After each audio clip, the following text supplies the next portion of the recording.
তখন বলছেন এর অর্থ এখানে যা বলা আছে, সবাই হাসছে, হাস্যরোল। মাকে জিজ্ঞেস করছি এর অর্থ কি? মা বললেন এখানে যা বলা আছে। সবাই হেসে উঠল। এর অর্থ, তখন মা বলছেন, এর অর্থ সৃষ্টিধর্মী একটি শক্তি বিশ্ব প্রকাশে বিভক্ত হয়েছে। বিশ্ব সৃষ্টি হচ্ছে, তখন সে ভেঙে গেছে, ভাগ হয়েছে। এমনকি সর্বাপেক্ষা পরস্পর বিরোধী অভিব্যক্তিতেও তাই জানবে।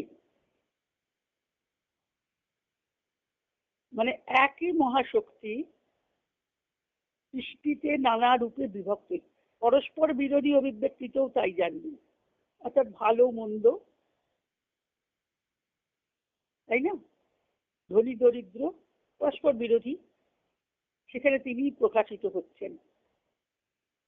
এই সেই একক শক্তি সৃষ্টির মধ্যে পুরুষ ও প্রকৃতি হিসাবে এবং ক্রিয়াশীল।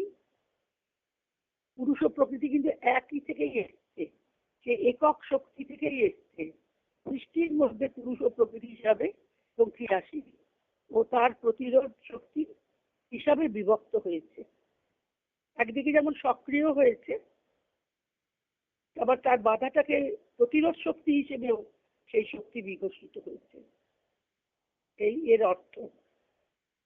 মূলে সেই শক্তি, সব সৃষ্টির মূলে শক্তি আছে, সে শক্তি এক, কিন্তু সৃষ্টিতে তা বিভক্ত।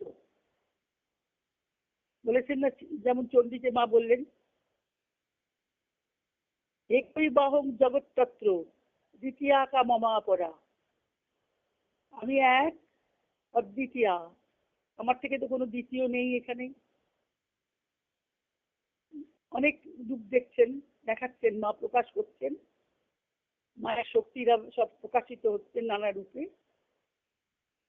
তখন অসুররাজ বলছেন যে তুমি তো একা লড়াই করছো না, আমি তো একা লড়াই করছি। তখন মা নিজের মধ্যে সবাইকে সংহরণ করে নিলেন, সব রূপ চলে গেল। বলছেন যে একই বাহং জগৎতত্ত্ব দ্বিতীয়া কা মমাপরা।